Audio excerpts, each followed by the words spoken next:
Welcome, guys. Hope you're having a good day.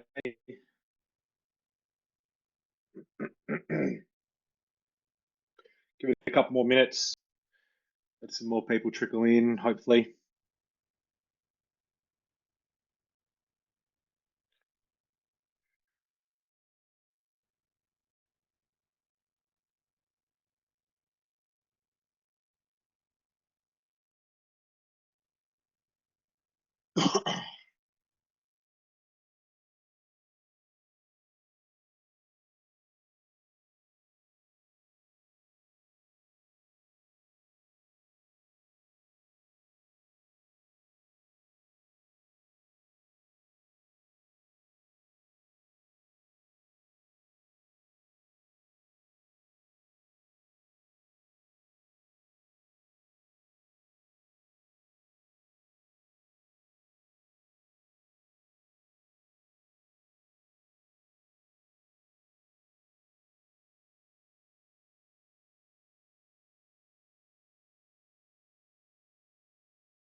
All right, guys, we started, and I'll let uh, uh, uh, everyone in as they come in. If anyone else trickles in, feel free to what's landing and what's not landing.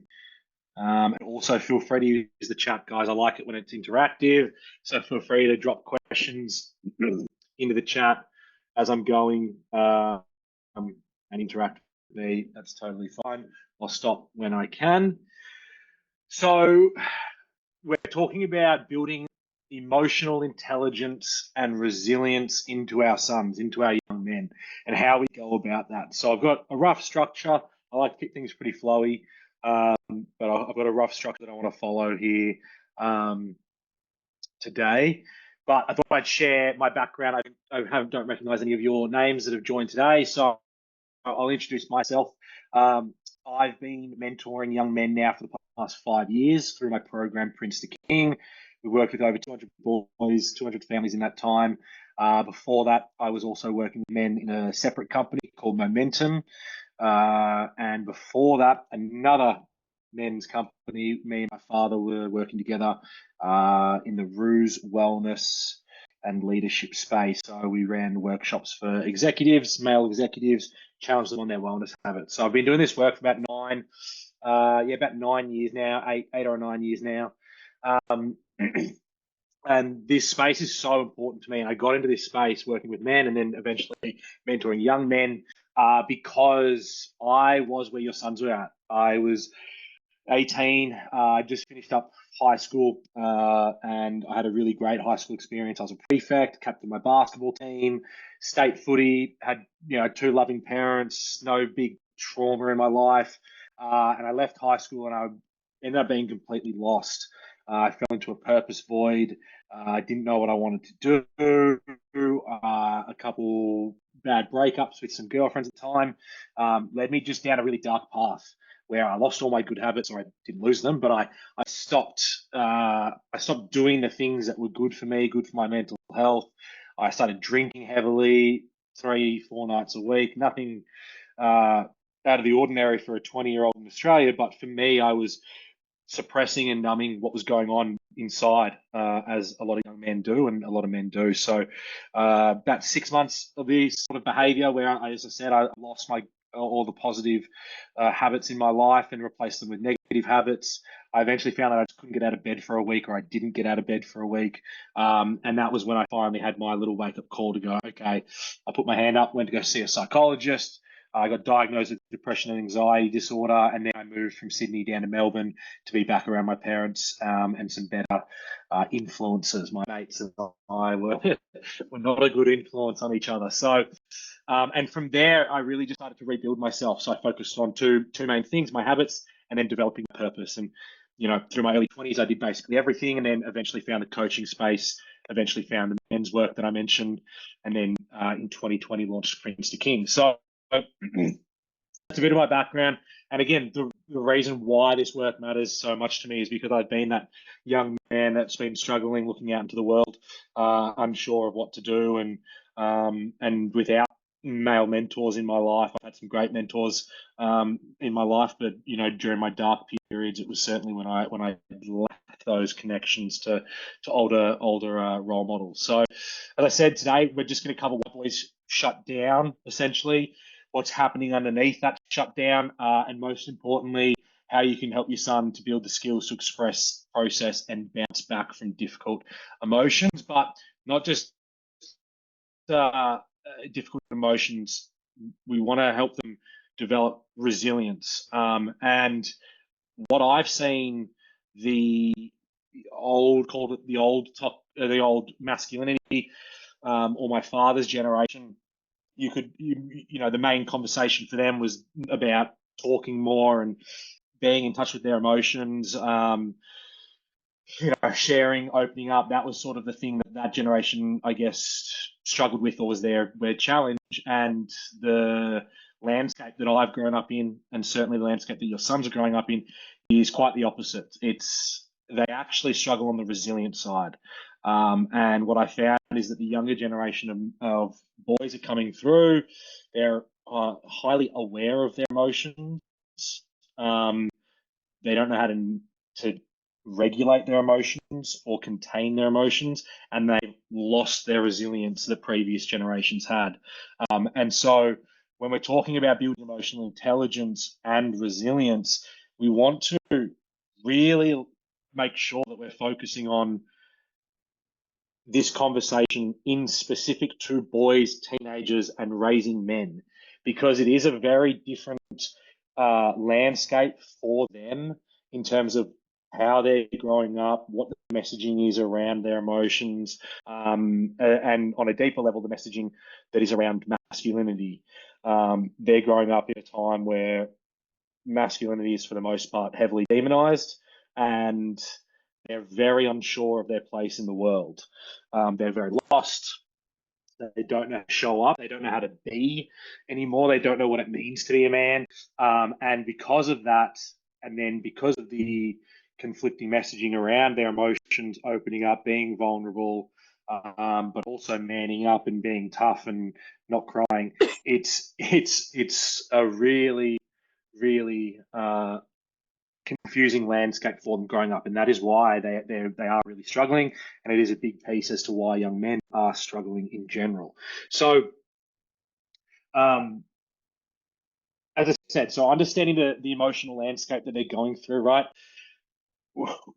It's a lot of messaging around how important it is to open up now, how important mental health is, and how important it is to feel our emotions.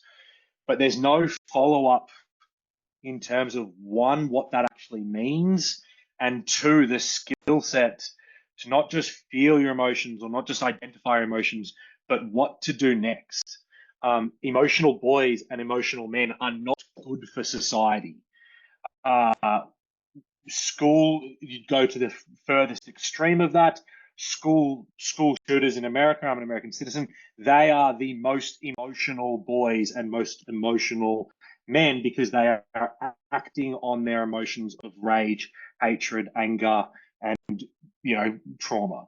So, and when we look through our own lives at the times when we made the worst decisions possible, or we had our biggest regrets, they almost always happen through highly emotional times in our lives, or a highly emotional event. So when we're teaching boys, open up, it's good to feel your emotions. And typically young boys will express their emotions through anger, and then we demonize the anger that we see in our boys, where we are, again, leaving them incredibly confused, because on one hand, they're saying, we want you to open up and show your emotions, the emotions that they're capable of expressing, because they haven't been taught the skill set of emotional regulation, emotional containment. Their skill set lies in expressing anger. It's also what we typically allow men to express is anger. We see it on big screen, we see it on little screen. That is kind of the male masculine emotion, is anger. So we need to view the emotional shutdown that so many teenage boys go through that phase of shutting down, as one, seeing it for what it is, which is a protective mechanism, which hopefully most of you or all of you understand that. We're all pretty aware that young men don't talk, and we know that that's probably because they're just trying to protect themselves, whilst also not taking that as defiance or disrespect. Because we can take things personally, just like anyone can, but we as parents can take things personally too. So we don't want to look at as a sign of defiance or disrespect, or he doesn't want to connect with me. That's the big one that I hear from parents, is that my son doesn't want to connect with me. It's like, well, he's a teenage boy. Like, I don't know many teenage boys that would even say the sentence, I want to connect more with my mum, or I want to connect more with my dad. It's not what they're trying to do. They're teenagers. They're trying to be out in the world and experience it, right? So that is the landscape that young men are growing up in, and what is the generalized messaging that they are receiving. And so what we need to start to do is explain out the conversation to young men, but better than just explaining out the conversation, live it ourselves, particularly fathers. This is on you guys. I see some dads in here, which is awesome, but building emotional intelligence in your son is going to oftentimes reflect the emotional intelligence of the father, almost always, because the young men turn 13 and they go away from the father and away from the mother in terms of how they behave and how they act and how they communicate and interact with the world, and parents are left going, as I said before, like, where's my son? But they've learned everything there is to be a man, and are starting to really pay attention to what it means to be a man. And so their father is going to play that number one role in pretty much all young men's lives. And then if the father isn't around, it'll be whatever closest male role model there is, or father figure, stepfather, all that. So that is a video that Dan Azu. Sorry, I'm just going to keep everyone muted. If you have anything that you want to say, just pop it in the chat, and I'm happy to answer questions. But just make sure that you guys are muted. So I don't know if you meant to unmute yourself there, Claire. And so when we're talking about how your son shows up in the emotional space, how he communicates and how he showcases his emotion, it's going to really closely mimic how the father does. And so if the father shuts down, the boy will shut down. If the father is explosive, the son will be explosive. This isn't 100%, but it's going to be very similar, especially if they have a pretty good relationship. Like in particular, if they have somewhat of a good relationship, like, it'll definitely come out that way. So it's really funny. Like, when I still go on family holidays with my family, and my brother is a mini clone of my dad. And so when they get into arguments, it's the funniest thing for me and my mum to sit there and watch them argue, because they're just arguing with themselves. It's just a smaller version of my dad, and my brother's getting angry at basically just, a grown-up version of himself. So it's hilarious. So that's what's going on, the emotional landscape. Now, when we actually, I want you guys to just drop in the chat. As I said, I like to get these things interactive, but what do you guys notice when what do you notice in your son, sorry, when he is struggling emotionally? Maybe he's had a hard day at school, hard week at school, but what do you notice in him when he does start to be on edge, get stressful, or just struggle, generally speaking? Just drop it in the chat.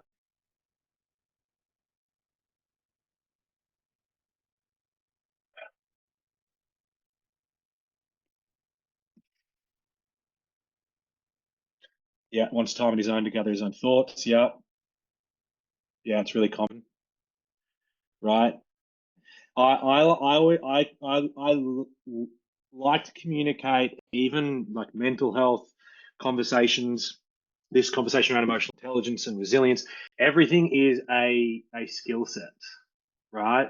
And so taking time on his own to gather his thoughts is actually it's a really good way for young men to calm themselves down when they've reached their threshold for their skill set or their emotional containment, right? So that's a really common one. Thank you for sharing, Larissa. I'll keep going, but feel free to drop down.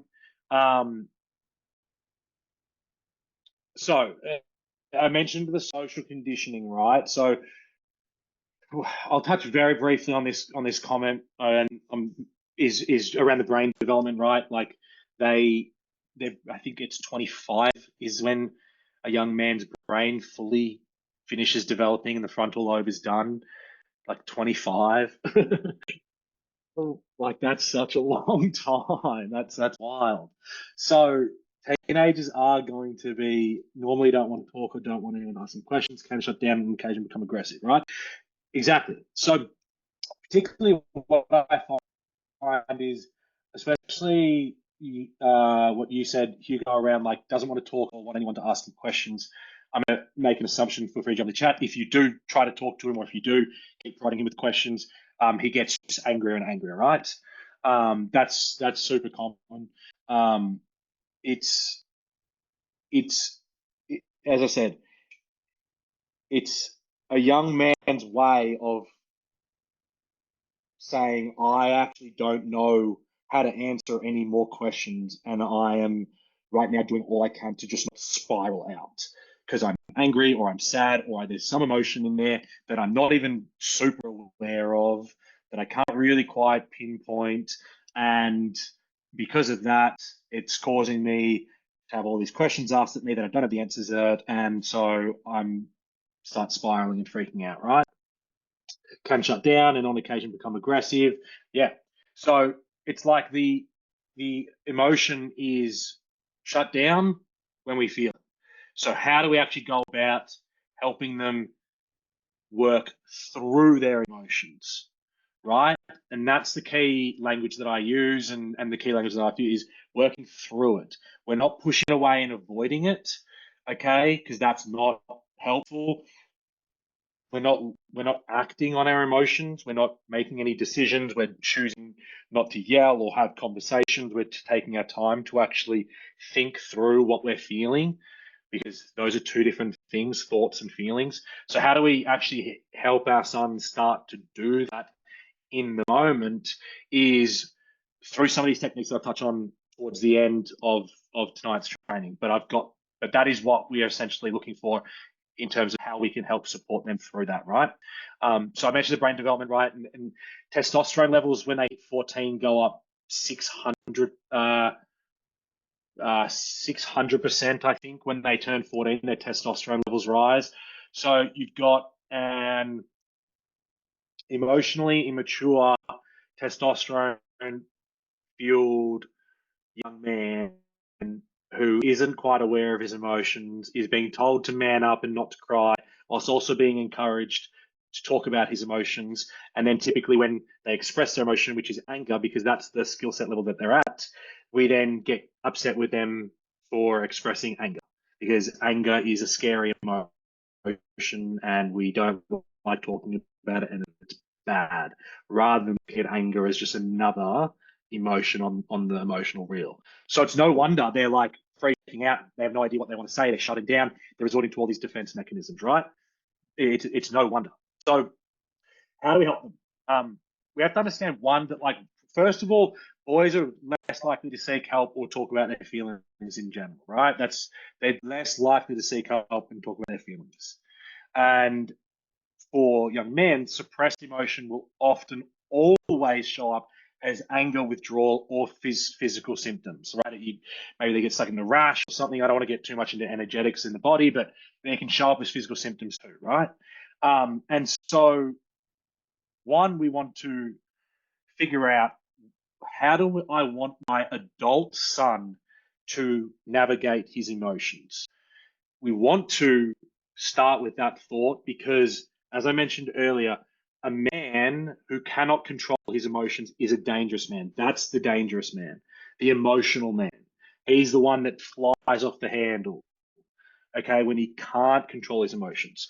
So we have to start with understanding that what we want in our boys, in our sons, in our men is emotional containment, okay? So the almost like the old school, like Western cowboy who is cool as a cucumber at all times in the face of danger and never loses his cool. And that's what we want. But we don't want that with the suppression.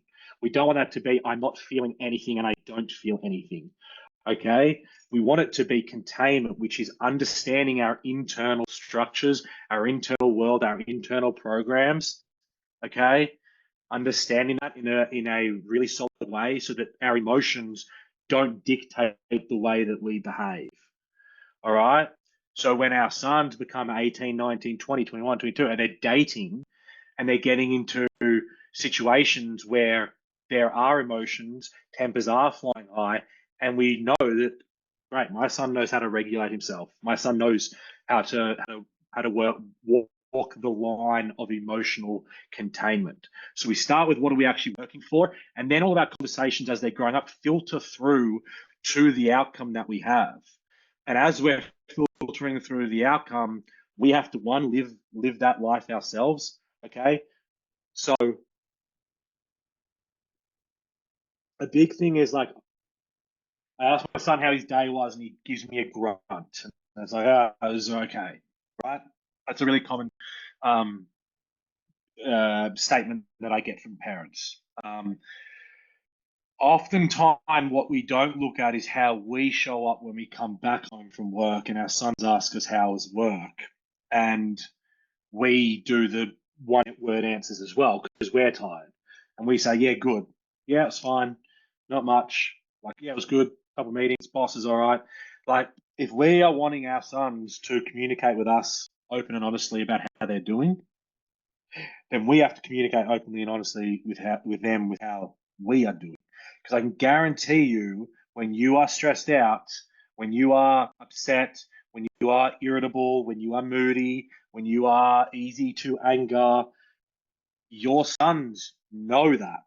They can see that. They're not idiots. And when you're in those frames of mind, and they're asking you what is wrong or how are you, and you're saying nothing or I'm good or everything's fine, you're just modeling that, oh, this family doesn't talk about difficult emotions.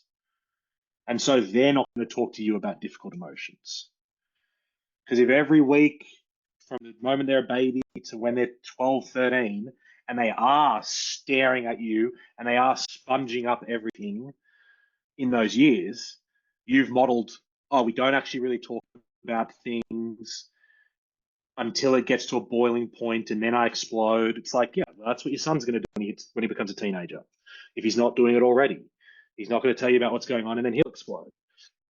One of the most difficult dynamics to navigate is the open mum and the closed off dad, because and it's typically the mums that are talking about wanting their sons to open up more and talk about their emotions, and the mums are the ones delivering that message, and the dads aren't really living it. All you're reaffirming is that men don't talk about their emotions, and that's a women's thing to do. And so for the single mums, if there are any single mums on the call, it's super important that you do get men into your son's life to have those sorts of conversations, to model emotional intelligence and model emotional containment. And then for the dads on the call, it's also really important that you guys model what it is that you want for your sons.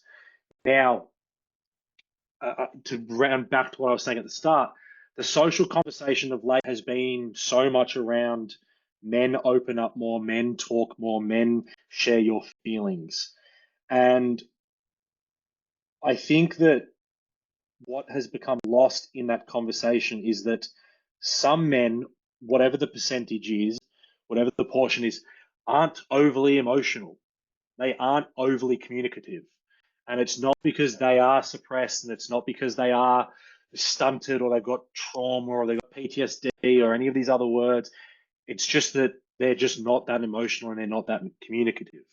So there's also that caveat that I need to just put in here once, because if that's who your husband is, or is that who your son is, that's okay. Like, we need to also respect men's boundaries around how much they want to communicate what is going on and talk about their emotions and all that. Like, some guys are genuinely doing fine. Some guys are genuinely okay, and they have the internal landscape that maps that. And some people who say they're fine do not have the internal landscape that maps that, right? They're freaking out underneath the surface, or they're super stressed out, or they're drinking, or they're numbing, or whatever. So what does all this have to do with resilience, right? We're talking about building up the emotional intelligence, communication, emotions, all that sort of stuff. But what does that have to do with resilience? Well, the resilient man is the man that is able to look into himself, do the work, learn his emotional landscape, learn how to communicate, and then keep moving forward. Like, the vulnerability conversation or the emotional intelligence conversation goes hand in hand with resilience, because the more you look inward and the more you do this work and the more you teach your sons how to look inward and do the work, the natural byproduct of that is resilience, right? So young 20-year-old Dylan who's drinking 340 showing up or continually happy, right? Not developing any resilience. At surface level, I look fine, but I'm not doing any of the internal work, so I'm not developing any sort of resilience. And so what happens is I eventually collapse and I eventually can't get out of bed for a week. And then I'm forced to look inwards. And that's what will happen is life will eventually force you to look inwards. Life will eventually force your sons to look inwards. So that is why resilience is in this conversation, because it goes hand in hand with doing the internal work. The least resilient men that I've come across are the least self-aware, because anything can come from their blind spots. Anything can come that they don't predict coming. Anything can fly out, knock them on their ass, and they're done, right? Or they've gone and followed the conversation and listened to the advice, and they've become really emotional, and no one really wants to associate with a highly emotional man who can't be relied upon. Men don't want to be friends with that man, and women don't want to date that man. And so the emotional containment piece for our young men is super important, but that starts with creating awareness for what the emotions are, why the emotions are there, and then how to process or how to actually act when the emotions are present. And so this is where we get to some of these statements or tips or frameworks that I want to give you guys here as parents, how you can build this out for your young men so that you guys can help raise your sons into the men that you want them to become. And that's the most important thing. Like, for some of you might be listening saying, I do want my son to be, you know, really emotional.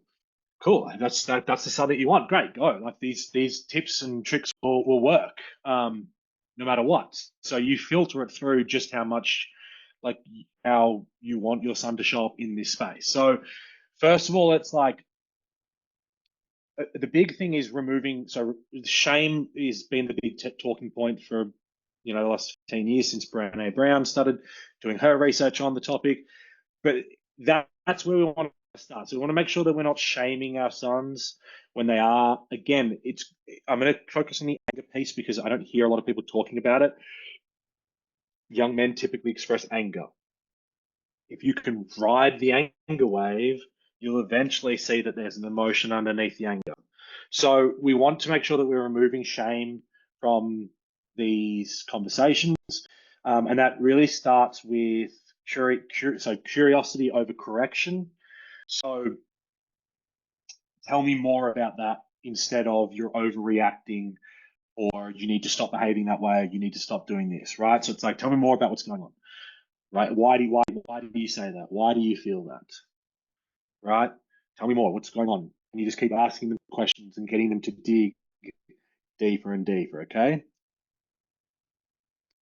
If they start to shut down through any of this, I will I'll teach you, or I'll try to give some solutions to that as well. But so tell me more about that. This is as they're still communicating, obviously. So validate before problem solving. The question that I have parents ask their sons inside the program is, do you want solutions or do you just want to be heard? And you should ask that question every time your son starts to open up about pretty much anything. Like, even if he's coming to you for advice, if he's sharing, if he's just venting about the day, whatever it looks like, it should have some sort of question of, do you actually want advice, or do you just want to be heard? Most of the time, they're just going to want to vent to you about stuff, and that's fine. That's good. That's what you're there for. But on occasion, they're going to ask for advice, and then you have permission. You have their permission to give advice. A lot of the time, as boys start to open up, parents jump down like, oh my gosh, he's finally opening up. He's finally talking to me. This is my opportunity. I need to ask him a million questions. I need to like pounce on my one opportunity. It's a blue moon. It's like, no, like, be calm. Your son's going to sense that you're freaking out and he's not going to talk to you, but just stay calm and just ask, okay, would you like some advice, or are you just wanting to be heard right now? So that's a really, really, really powerful question.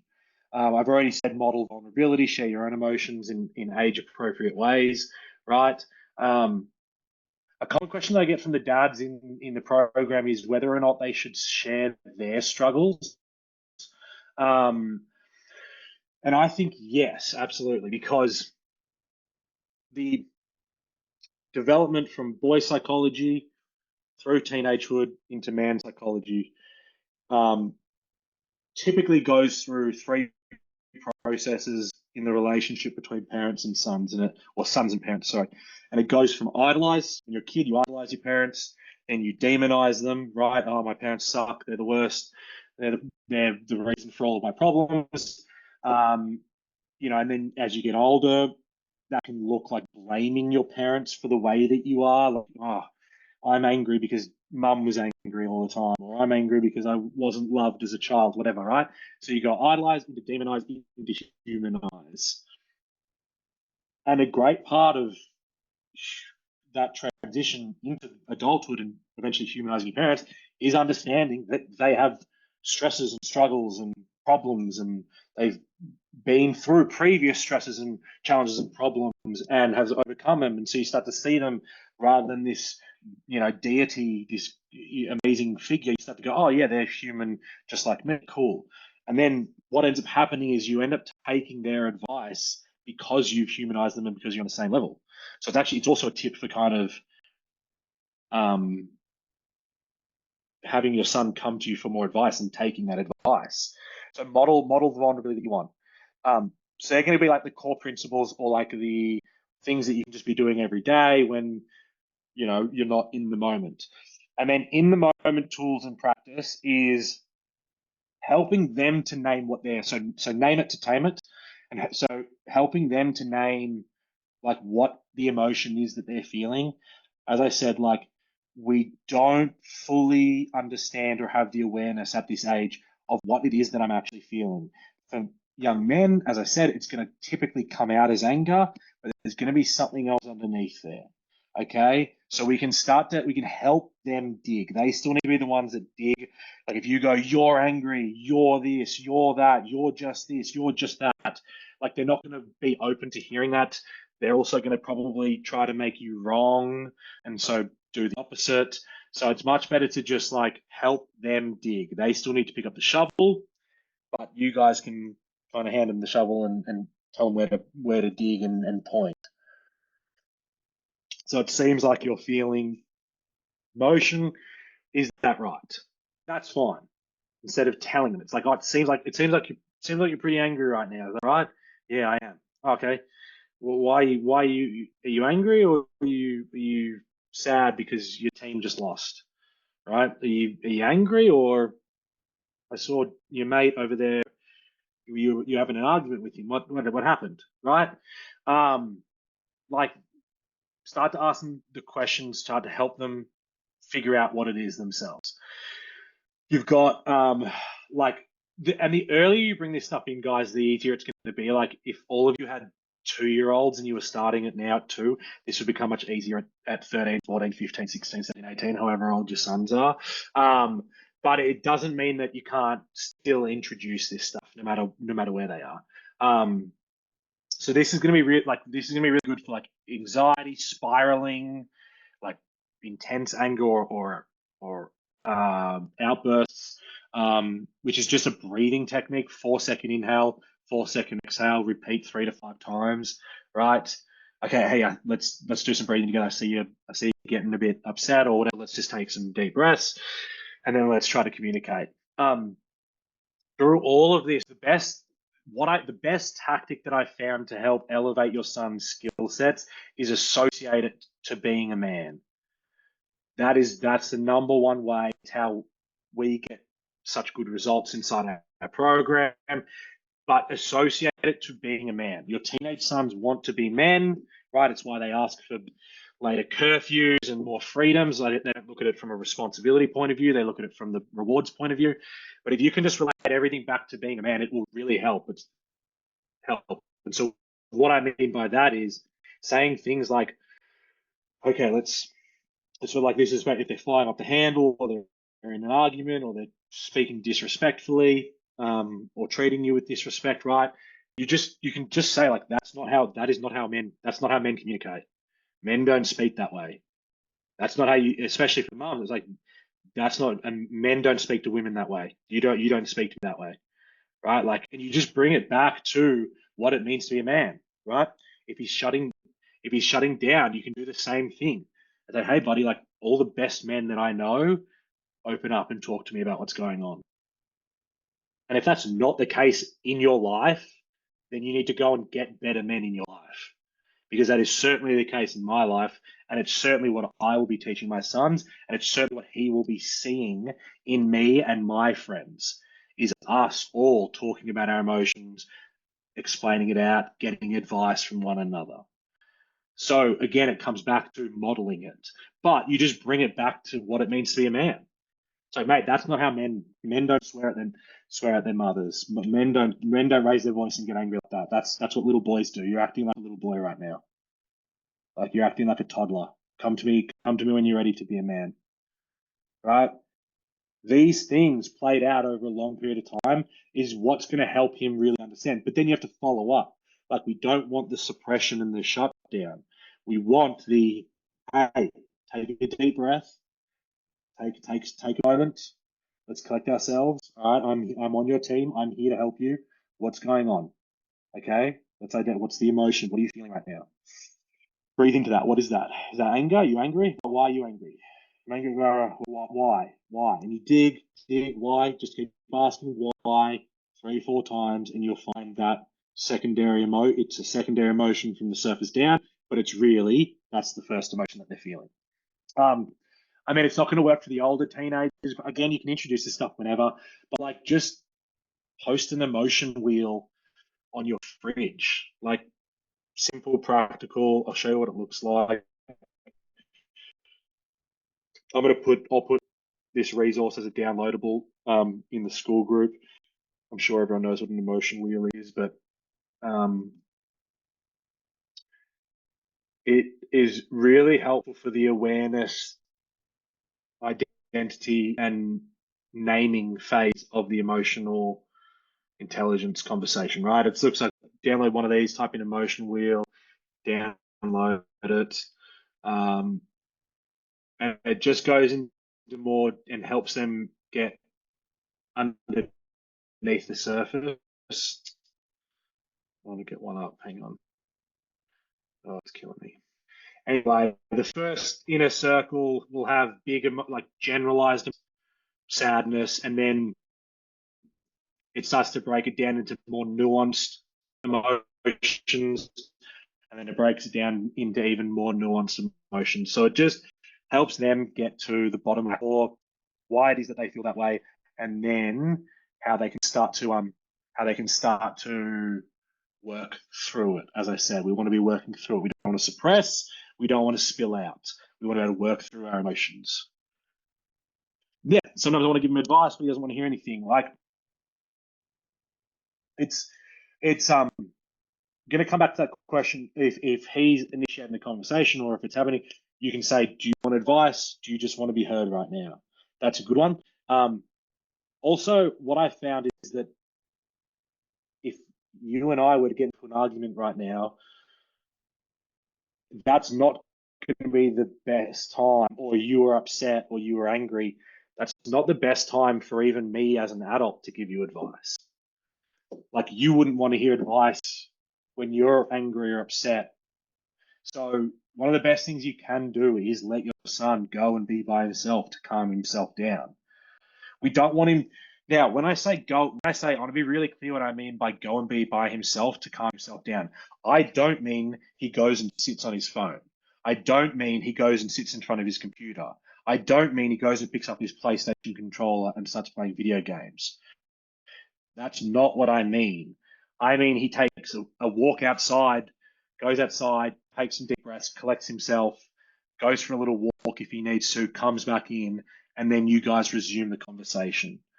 That's what I mean by letting them have space. And you tell them that. It's like, buddy, if you need some time right now, take some time. But that doesn't mean time on phone, time on computer, time on video games. It means go outside, go into your room, lie in your bed, do some breath work, go outside, touch grass. Like, that's what that means. I just don't want it to be like, oh yeah, my son does that and it doesn't help. And it's like, well, what's he actually doing? Is he sitting there and thinking about his emotions and trying to self-regulate? Or is he just suppressing his emotions by jumping in front of a screen? Your sons have the hardest job of all, in becoming emotionally, uh, like, yeah, emotionally intelligent. I feel like I've said it 100 times, but it is what the workshop's about. Your sons have the hardest job out of anyone to become emotionally intelligent, because emotional intelligence is developed in reflection. And for me growing up, there was so much time for reflection that was not designated for reflection. It just happened as a byproduct of being bored. I would put good money on all of your sons having been bored like 6 times in their lives, because they've always got something to distract themselves. That's an exaggeration, but they've always got something to distract themselves with now. And so instead of being bored and then reflecting on their day or thinking about their feelings or thinking about the girl that they like or thinking about their friends and the argument they had and trying to figure life out and trying to figure out how to show up themselves and trying to like name and say their own emotions, instead they just jump in front of their phone and scroll for 3-4 hours a night. Instead they jump in front of the computer screen, watch Netflix. Instead they play video games. So that wasn't the case for any of you growing up. It wasn't the case for me growing up until I was about 15. And now your kids have grown up in that space. So there's a reason that they're so emotionally stunted.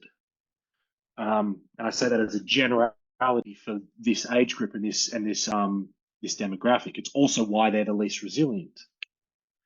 So an emotion wheel is really good. Now, these are going to come on like long-term frameworks for resilience.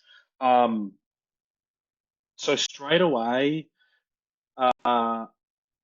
if your son isn't exercising every single day, then start there, please. He won't be able to develop resilience any other way. Full stop, end of conversation. If he's not exercising every single day, he will not develop resilience. Full stop. So team sports, family, I'll go into that at the end. So long-term frameworks for resilience. So run your family like a business. So you have quarterly check-ins and KPIs and all this sort of stuff at your jobs, but you don't have that in your home, in your family. So set up regular like check-ins. I do them on Sundays, and I do it with my ex-partner and who I have a son with. We still do these weekly check-ins because we have to still navigate, being parents to our sons. So run regular emotional check-ins. I forgot to mention this. So another really important point to note with boys and getting them to open up and talk to you. Women communicate face to face, men communicate shoulder to shoulder. So if you're ever wanting to if you're ever wanting to broach a certain subject or you're looking to probe and check in with them, go for a walk, go for a car ride, do something that's shoulder to shoulder. If you try to sit him down at the dinner table and have a conversation like this, it's like shining a light on a cat, and it's not going to work at all. But if you're shoulder to shoulder, you have much higher chance of having a good conversation. So weekly car rides, shared activities, sport, whatever, and ask really specific questions. Even if you spend like an hour or 30 minutes with your spouse, sitting down and just writing down very specific questions about how you can elicit answers as to what's going on for them, right? So like, what's been the toughest part of your week, or when did you feel proud of yourself this week? These are all really good questions, like specific ones. So do some sort of like regular check-in, regular family meeting where you guys check in with each other, because you're saying to the family, hey, it's important that whilst we get older and whilst we go on our own paths, it's really important that we as a family continue to show up and check in with each other, right? And then you model that. So growth mindset conversations, number 2. Instead of just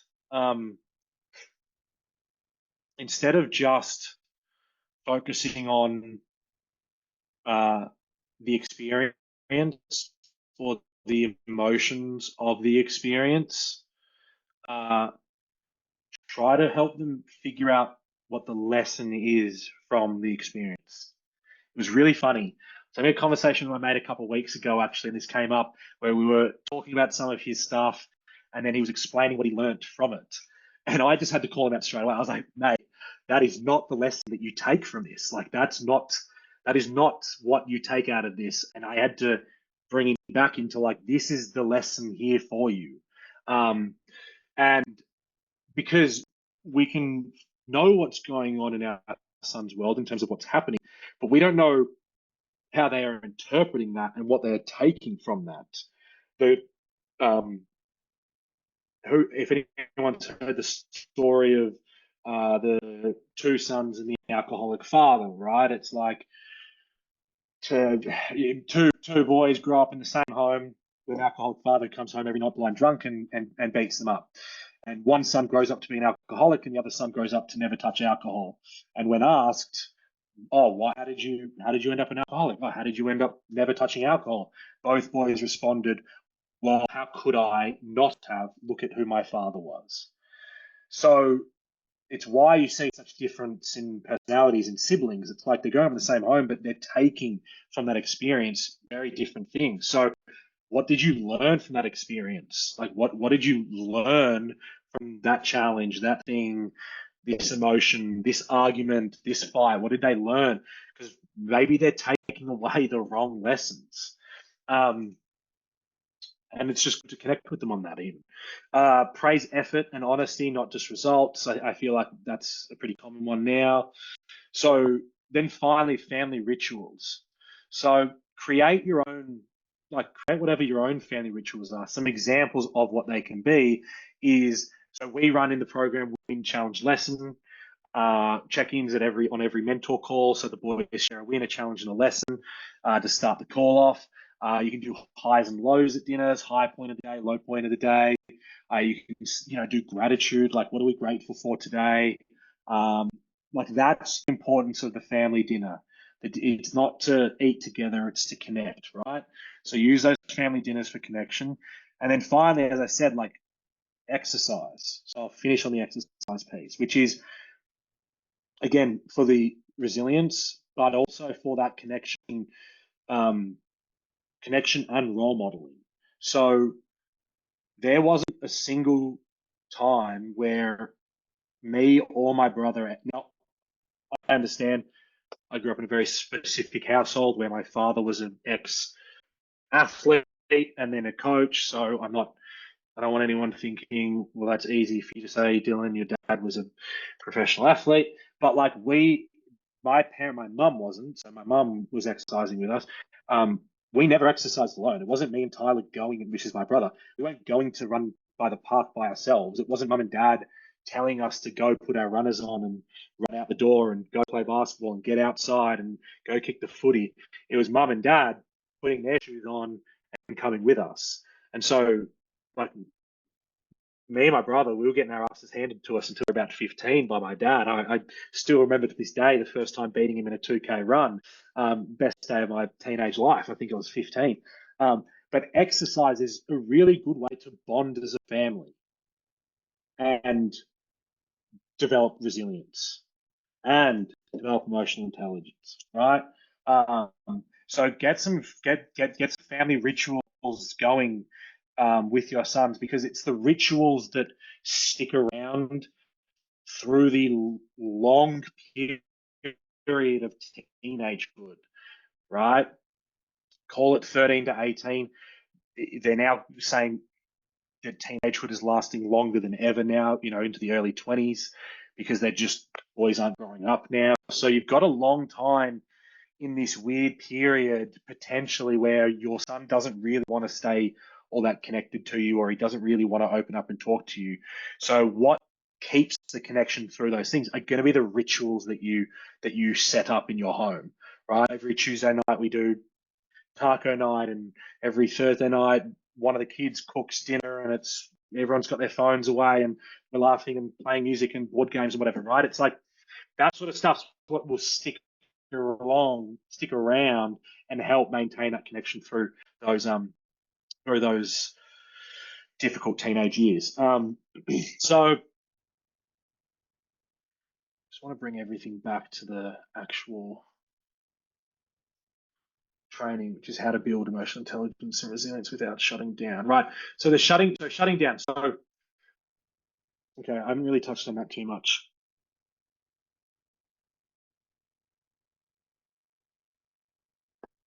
So shutting down is a defense mechanism. There can be multiple reasons for the defense mechanism. One can be people pleaser.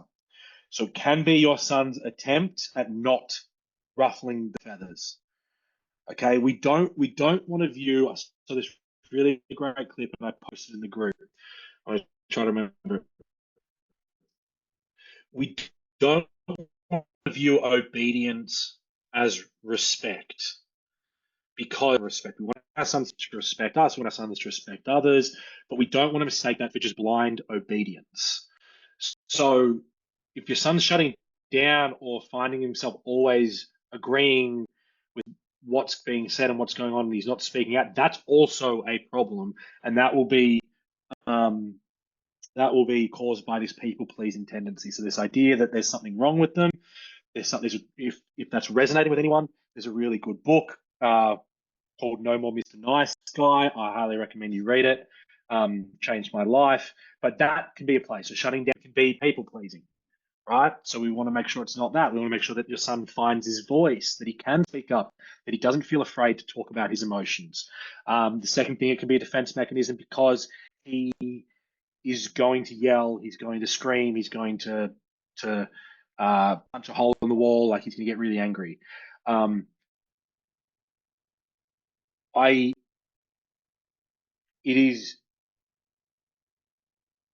is a difficult thing to put into words, teenage anger and angst and emotion and rage. And unless you can like remember it yourself and remember it in an accurate way, like, yeah, it's a really intense emotion, and you don't have the skill set to navigate that emotion because you lack the awareness as to why your mum asking you to pick up your towels makes you want to punch a hole in the wall, right? It's like you don't know why that's does that make you so angry? Why? Like, so there's no awareness, there's no skill set, and it can be very intense. So the shutdown can be a defense mechanism away from something that he deems worse, which it probably is worse. If you took shutdown instead of punch a hole in a wall, right? I would rather shut down than punch a hole in the wall myself too. So how do we actually help that young man realize that he can start to exhibit better emotional control? And we do that by seeing it as early as possible and helping him speak out about what's going on for him early. The explosive to the shutdown it is really much, it is just like this. So something upsets me, something upsets me, something upsets me, something upsets me. I don't do anything this whole time, and then eventually I'm super stressed out, or I'm super angry. So we want to try to pick up when little things are happening, but also help him start to voice the little things, right? Or at least gain an awareness of like, okay, that pisses me off, that's upsetting, this is going on. So that's going to be sort of like the shutting down piece. Once they've shut down, they've shut down. Like, you can't bring them back. Let them take time and come back. Like, my biggest tip that I work with on the boys and what I tell parents to do is start to create, and this can kind of fall under like the family ritual piece, but not really, but more of just like a family example of how we as a family deal with this. Is like, okay, I can see that you're quite upset. I can see that this isn't working right now. Let's take 10 minutes. Let's take 30 minutes. Let's take a couple hours. Let's chat tomorrow morning, like whatever the period of time is. But you just preface it with, and we'll come back and finish this conversation. Because we don't want to teach them that shutting down is okay and a way for them to get what they want. Why is parenting so hard? Because every single thing that you do tells them a story, right? He shuts down, he walks away, the conversation never gets re-had. He starts to learn, oh, if I just shut down, I don't have to have hard conversations. So we need to make sure that we say, hey, this, because it's a good tool to go away, take some breaths, calm yourself, to go a step further, journal, particularly for the older boys, journaling, get your thoughts down on a piece of paper, but then we come back to the conversation. Cool. I'll have some suggestions and some handouts. As I said, I'll have the emotion wheel. I'll get that breathing exercise guide. I'll have a little script cheat sheet. It just has, again, these are all small things. They're not 50-page handouts. Now, I recommend a couple books. I recommend the book by Brené Brown on vulnerability called, Daring Greatly. It's called Daring Greatly by Brené Brown. That's a really good one. I like Masks of Masculinity by Lewis Howes. That's a really good one, especially if you read that through the lens of today's workshop in terms of like, why does my son show up the way that he does? Masculinity is a really, really great read. And then Raising Boys by Steve Biddulph. That's a good one. Just goes into more like science-based approaches. He's a child psychologist. That's good. Larissa, I used to get so much when driving with the boys when they were younger, then suddenly they had their P plates and that time was gone, which I really miss. Yeah, it is. Yeah. It's hard to replace. You can find it. Just get creative, find other ways to do it. And also realize that like this is the process. Like they're teenage boys, they're leaving the nest, you know. So I'll have all that sort of stuff. And thing. If there are any questions, please jump in the chat, ask the question.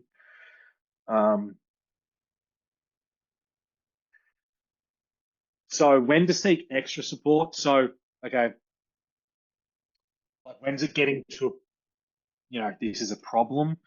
Like anything that is showing as a pattern over a long period of time. So persistent withdrawal, major mood changes, obviously any sort of talk of self-harm or significant drop in functioning.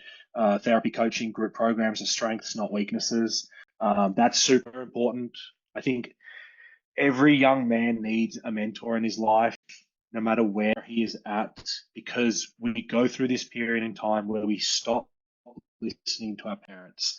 And that's the only voice that is really positive and has our best interests. We stop listening to it. It's not there. Okay. And so all the only voices we have are our peer group, our teachers, our sport coaches. But now for you guys, social media. And if any of your kids are on social media, I say strongly to get them off, because they're the benefit to cost ratio of iPhones and social media. It's all negative, zero positive. And the male influences that are online that the boys are listening to, unless they have gotten really lucky and missed the noise and found good men, which I'm going to say is 0.1% chance, it's all nonsense. The messaging that they're getting delivered to online is horrible. It's really, really bad. So the mentor that you place in your son's life will be the most important person in your son's life through this time, because that is someone that he will look up to and he will listen to and he will take advice from. For me and my brother, the second that we hit 13, we wanted to be AFL footballers. We had a premiership winning coach as a dad who played 356 games in the AFL and is in the Hall of Fame. We did not listen to him. He became an idiot. We became the experts. And he had to, for our development, get far less qualified coaches to teach us how to play footy, because we actually listened to them. So it's nothing personal. It's not a slight on you as a parent. It's not a attack on you as a father or as a mother. It's biology, and you're not going to win against biology. So get them. Best person you can get in their life is that male mentor. Obviously, that's what we do here. So feel free to reach out and lock in a call with me, and I can tell you specifically about my program.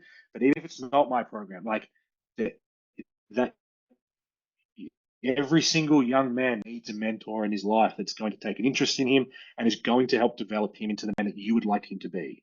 Because without those male mentors, they're listening to their peers or these horrible influences online. So, I mean, and then normalize it yourself, right? And I have two coaches that I work with.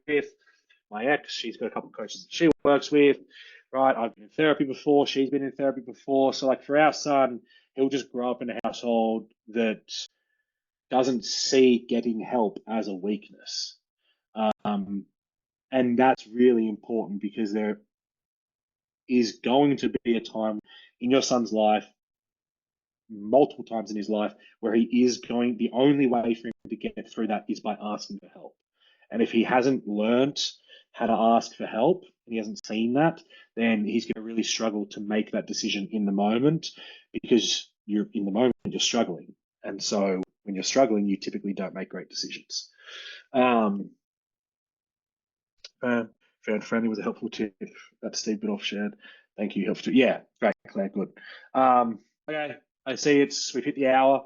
I hope that was valuable. I couldn't see any of you.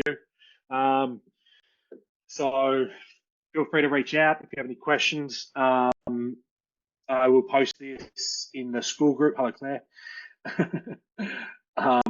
And yeah, look forward to chatting with you guys. Lock those onboarding calls in. If you haven't, it's a free coaching call. And if you are interested in the mentorship, please reach out. We can jump on a call.